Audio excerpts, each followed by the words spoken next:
Baik Bapak Ibu Saudara-saudara, kita akan belajar satu bagian firman Tuhan dari Injil Yohanes pasal 14 ayat 1 sampai ayat yang ke-7. Injil Yohanes pasal 14 ayat yang pertama hingga ayat yang ke-7.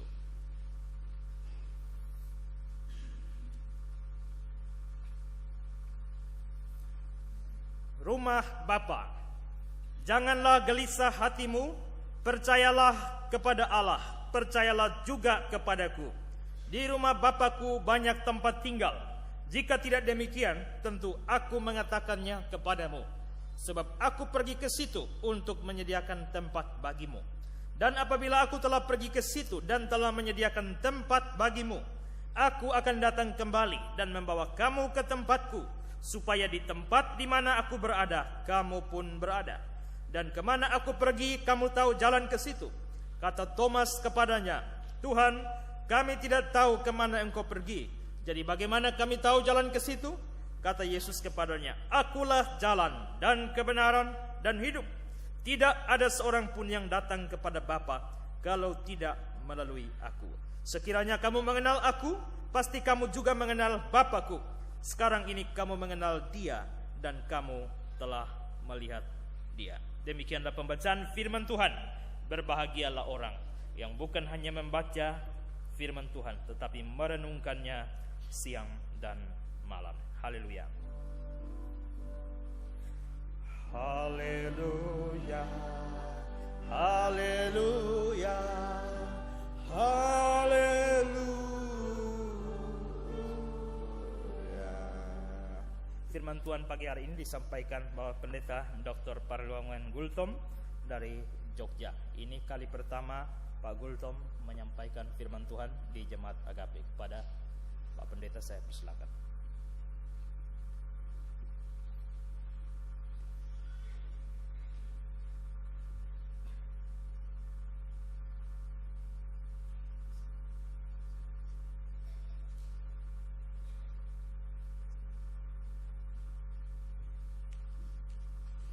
Salam Bapak Ibu yang dikasihi Tuhan Yesus. Memang tanggal 17 Mei yang lalu merupakan hari kenaikan Tuhan Yesus ke sorga. Tema kita masih dengan tema kenaikan Tuhan Yesus ke sorga, sehingga kita patut mengucap syukur dan dalam persiapan menanti kedatangan Roh Kudus 10 hari lagi, yaitu tanggal 27 Mei 2007. Apakah makna kenaikan Yesus ke sorga bagi Bapak Ibu dan saya? Yang pertama, untuk menyediakan tempat bagimu. Jadi Bapak Ibu yang dikasih oleh Tuhan, dikatakan di dalam ayat yang pertama, janganlah gelisah hatimu. Jadi di sini ingin ditekankan bahwa Tuhan Yesus melihat adanya perubahan di dalam kehidupan para murid menjelang kenaikannya ke sorga, sehingga kemungkinan akan menjadi resah, kemungkinan ada terjadi kesedihan dan hal-hal yang lain. Sehingga di sini ada ungkapan ataupun semacam himbauan, janganlah gelisah hatimu, percayalah kepada Allah, percayalah juga kepadaku. Jadi Bapak Ibu yang dikasihi oleh Tuhan, dikatakan di dalam ayat ini bahwa Tuhan menyediakan tempat bagi Bapak Ibu dan saya di sorga. Di muka bumi ini seringkali kita hidup dengan tidak memiliki tempat, atau dengan istilah lain masih kontrakan, masih nyewa. Dan seringkali kalau sudah habis kontrakan ataupun habis sewaan, itu timbul kegelisahan. Karena yang punya rumah ya pasti akan mendekati dan berkata dan mengingatkan, bagaimana ini? Mau diperpanjang atau Bapak Ibu ingin cabut dari tempat saya? Dan seterusnya dan seterusnya. Pasti mengalami pergumulan oleh karena tidak menetapnya, tidak permanennya tempat tinggal di muka bumi ini.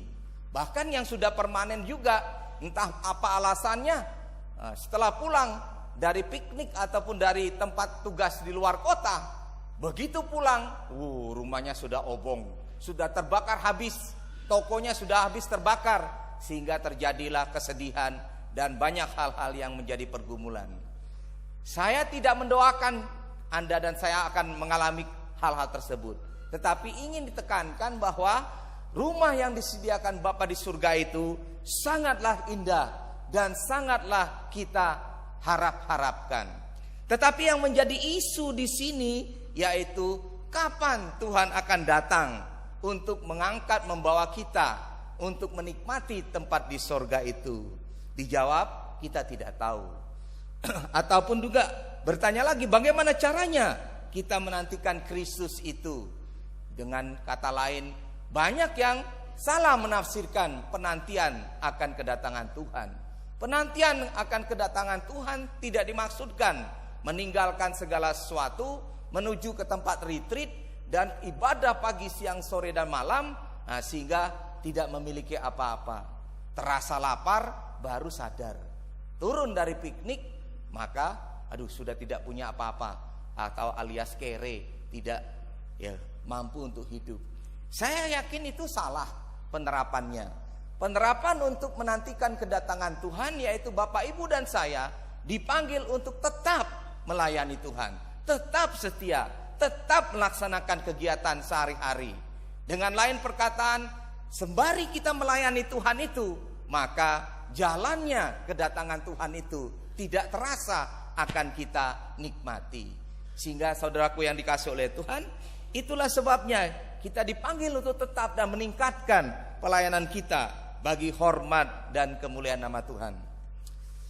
Makna kenaikan Yesus ke sorga bagi kita akan melihat dari bacaan tadi, Kisah Rasul 1 ayat 8, yaitu kita mengatakan bahwa memberikan kuasa Roh Kudus, memberikan kuasa Roh Kudus kepada murid-murid Tuhan Yesus atau kepada rasul-rasul Tuhan Yesus ini dalam proses untuk menjadikan semua bangsa menjadi muridku. Dengan lain perkataan, amanat agung atau Great Commission, Matius 28 ayat 18 dan 20, Tuhan Yesus berkata, segala kuasa di sorga dan di bumi sudah diberikan kepadaku, sehingga layaklah kalau Tuhan mengaruniakan, memerintahkan amanat agung itu untuk kita laksanakan. Menjadikan segala bangsa muridku itu memang layak diberikan oleh Tuhan yang memiliki segala kuasa di sorga dan bumi. Ini merupakan imperatif, merupakan kata perintah yang gereja sampai saat ini tetap setia melaksanakannya. Demikian juga kalau kita membandingkan teologi misi perjanjian lama, dikatakan itu bersifat sentripetal, yaitu bergerak ke dalam, yaitu bangsa-bangsa non-Yahudi akan datang dari seluruh bumi, akan percaya kepada Yahweh yang ada di Yerusalem, dan mereka akan diselamatkan. Tetapi itu sudah gagal, sehingga perintah Tuhan dalam arti misi di dalam perjanjian baru sekarang bersifat sentrifugal, yaitu bergerak keluar. Di sini bukan lagi Israel, tetapi gereja Tuhan dipanggil untuk pergi keluar, untuk menjadikan seluruh bangsa menjadi murid-murid Tuhan. Gereja perjanjian baru memang harus memiliki hati untuk menjangkau, untuk melaksanakan misi lintas budaya. Gereja perjanjian baru seharusnya terlibat di dalam misi sedunia, mendoakan para misionaris, mendoakan unreached people groups, yaitu ladang Tuhan di mana masih terbelakang, masih memerlukan banyak sarana prasarana. Doa keterlibatan Bapak, Ibu, dan saya di dalam menopang misi sedunia sangat diharapkan. Apakah itu melalui dana, melalui doa, dan juga melalui keterlibatan langsung terjun ke ladang Tuhan, sangatlah dirindukan. Jadi Bapak, Ibu yang dikasihi oleh Tuhan, murid-murid Tuhan akan menjadi saksi di Yerusalem, di Yudea, di Samaria, sampai ke ujung bumi, dan nanti baru akan tiba kesudahannya. Matius 24 ayat 14. Jadi jemaat yang dikasihi oleh Tuhan, kita patut mendoakan pos-pos PI, patut mendoakan yang bekerja di ladang Tuhan, yang mendirikan pos PI, yang memenangkan jiwa bagi Tuhan, yang mendirikan gereja-gereja di desa maupun di kota-kota. Jemaat yang dikasihi oleh Tuhan, kita juga menyaksikan bahwa makna yang lain akan kenaikan Yesus ke surga bagi Bapak, Ibu, dan saya. Kita melihat di dalam teks 1 Tesalonika 4 ayat 13 dan sampai dengan ayat ke-18. Pada waktu kedatangan Tuhan kembali, orang-orang percaya akan diangkat menyongsong Tuhan di angkasa. Jadi saudaraku yang dikasihi oleh Tuhan, kembali lagi diingatkan oleh Tuhan, jangan berduka cita. Kalau dalam Yohanes dikatakan jangan gelisah hatimu, tetapi di sini jangan berduka cita bagaikan orang-orang lain yang tidak memiliki pengharapan. Dengan lain perkataan, umat Tuhan Yesus, gereja Tuhan perjanjian baru senantiasa tetap memuji Tuhan, senantiasa bersekutu. Apakah itu keadaan yang sangat berduka cita, yang sangat sedih sekalipun. Bahkan saya sebagai pendeta di desa seringkali itu tidak mampu bagaimana memberikan counseling, memberikan penghiburan kepada keluarga Kristen yang hampir-hampir tidak bisa di stop nangisnya. Karena memang mengalami kesedihan, baru pengantin baru, tiba-tiba sang suami dipanggil Tuhan. Itu luar biasa berat ditanggung. Sehingga dari penghiburan Roh Kudus, dari perspektif Allah, kami bawa si ibu supaya melihat rencana Tuhan ke depan. Tuhanlah yang mampu menghibur, mampu memberikan kekuatan kepada hati yang sedemikian berduka cita. Sehingga pada akhirnya dia bisa tenang, dia bisa ikut memuji Tuhan, dan bisa tersenyum kembali. Jadi Bapak Ibu yang dikasihi oleh Tuhan, gereja perjanjian baru memang unik dalam rangka menghadapi suka ataupun duka di dalam kehidupan melayani Tuhan. Jadi dikatakan di sini Bapak Ibu yang dikasihi oleh Tuhan, orang-orang Kristen yang sudah terlebih dahulu dipanggil Tuhan, yang sudah terlebih dahulu meninggal, dikatakan akan dibangkitkan terlebih dahulu, merupakan hierarki atau boleh dikatakan estafet, mereka dulu yang diangkat. Sehingga dalam 1 Korintus 15 ayat 51-52 Bapak Ibu, kita yang pada waktu itu Tuhan datang, menurut 1 Korintus 15 ayat 51-52 akan diubahkan dalam sekejap mata. Jadi Bapak Ibu yang dikasihi oleh Tuhan, ini merupakan rahasia, misteri dari perjanjian baru yang luar biasa. Sehingga yang sudah diangkat, kita juga akan menyongsong Tuhan di surga dan akan diangkat ke surga. Yang keempat Bapak Ibu, makna kenaikan Yesus ke surga bagi orang percaya. Setelah di surga, kita masuk ke dalam tahta pengadilan Kristus. Kita akan masuk kepada pengadilan orang percaya.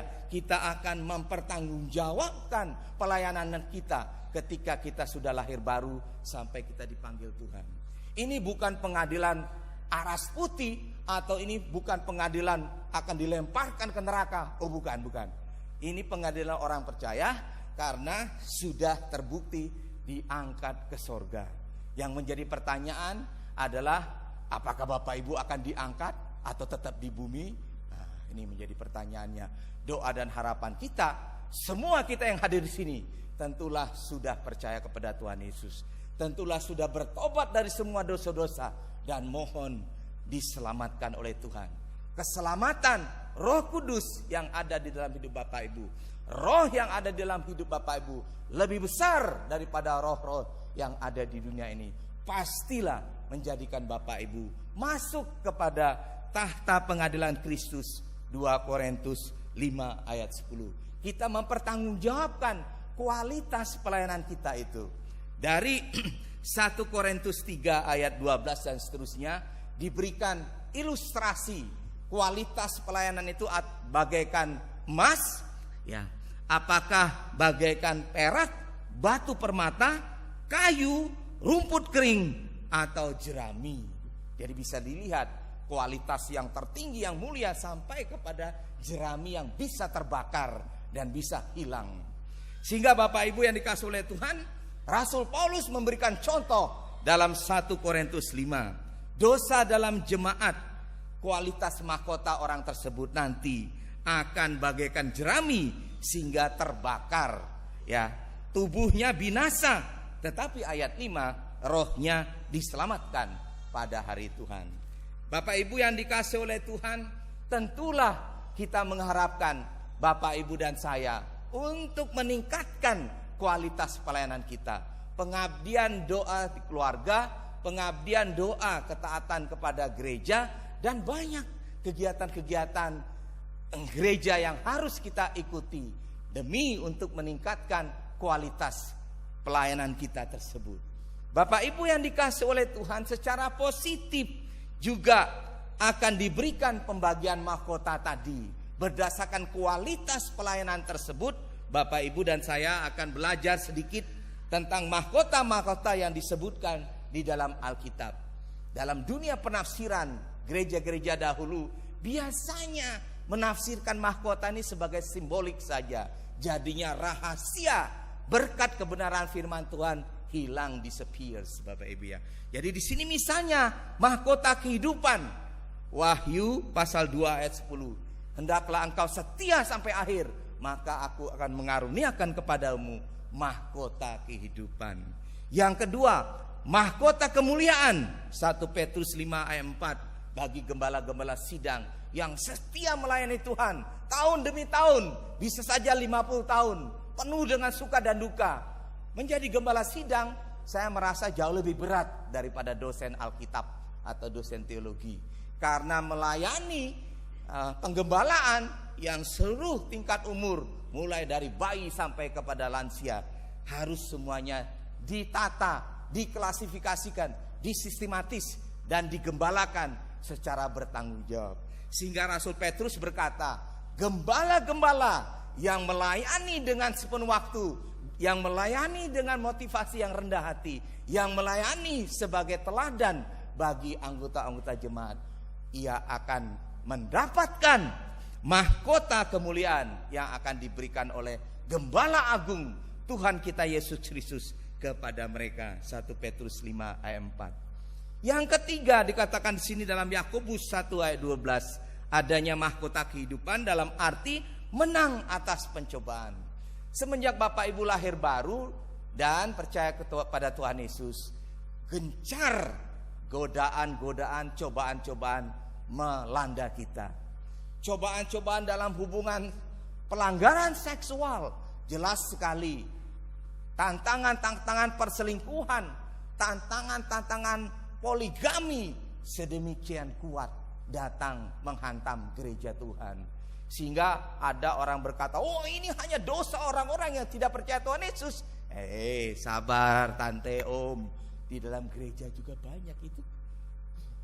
Nah, jadi sebabnya macam cemoohan atau sindiran, supaya Bapak Ibu dan saya mengoreksi diri, mengintrospeksi diri, supaya kita tidak terlibat dosa-dosa di dalam tantangan-tantangan dari kehidupan kita secara pribadi. Sehingga mahkota kehidupan itu menang atas pencobaan. Yakobus 1 ayat 12 itu mengajarkan kepada Bapak Ibu supaya saya dan Bapak Ibu sungguh-sungguh menang, sungguh-sungguh mengandalkan Tuhan, sehingga pencobaan-pencobaan itu dengan kuasa Tuhan akan diusir.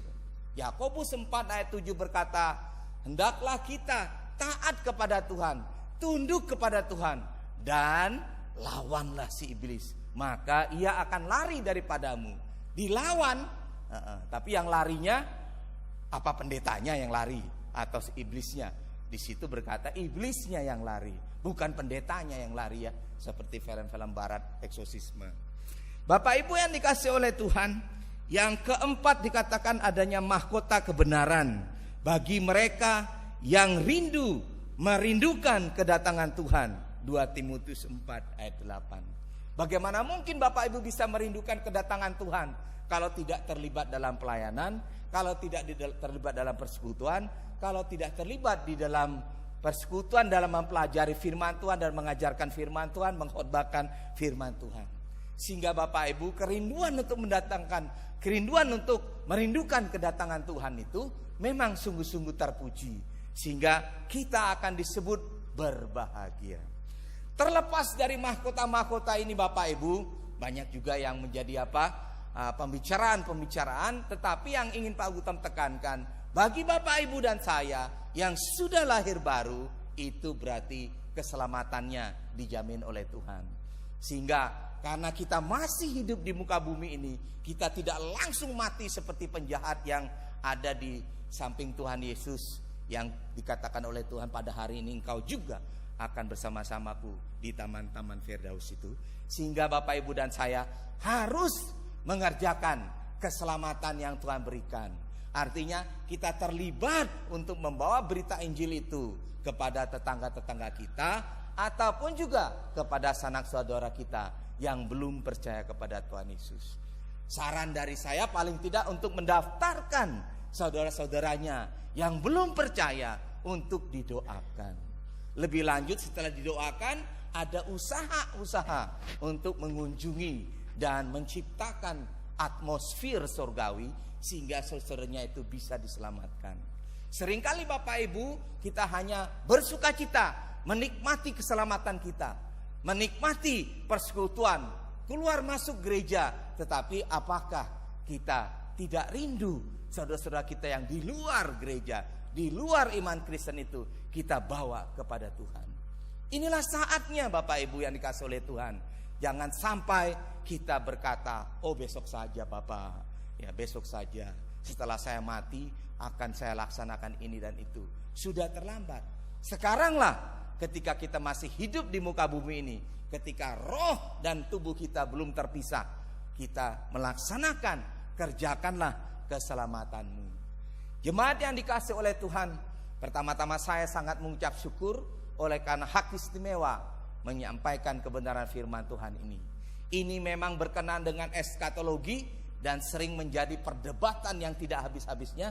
Tetapi saya meyakini bahwa atas dasar firman Tuhan itu, Bapak Ibu dan saya tidak hanya memikirkan masa lalu, belajar dari pengalaman masa lalu untuk kita pakai hari ini, tetapi juga kita mengharapkan akan perkara-perkara yang besar yang Tuhan akan kerjakan dalam hidup kita hari ini dan hari-hari yang akan datang. Jadi barang siapa yang ada di dalam Yesus Kristus, ia merupakan ciptaan baru. Yang lama sudah berlalu, yang baru sudah datang. Sehingga baik pengalaman masa lalu maupun pengharapan di masa depan, kedua-duanya menjadi acuan, menjadi pertimbangan bagi Bapak Ibu untuk menapaki hari-hari yang akan datang. Saya mengucapkan syukur dan puji Tuhan dan mendoakan biarlah pimpinan gereja, para pekerja, para majelis, para anggota dan seluruh jemaat gereja ini diberkati oleh Tuhan. Amin. Mari kita berdoa. Bapa di surga, kami mau mengucap syukur dan memuji nama-Mu. Berterima kasih untuk semua kebenaran firman-Mu. Engkau memberkati Tuhan jemaat-Mu, Engkau memberkati pengurus gereja, pimpinan gereja, dan seluruh majelis, seluruh pekerja di dalam gereja ini. Demikian juga seluruh jemaat Tuhan, Engkau menguatkan mereka, Engkau mengurapi mereka. Biarlah belas kasihan Tuhan ada di tengah-tengah mereka, sehingga mereka hidup dan berkarya bagi hormat dan kemuliaan nama-Mu. Ikut di dalam, ya Tuhan, pendewasaan jemaat Tuhan, dan ikut di dalam penginjilan sedunia bagi hormat dan kemuliaan nama-Mu. Di dalam nama Tuhan kami Yesus Kristus, Tuhan dan Juru Selamat kami, Gembala Agung kami yang mulia, kami sudah berdoa dan bersyukur kehadirat Tuhan. Haleluya. Amin.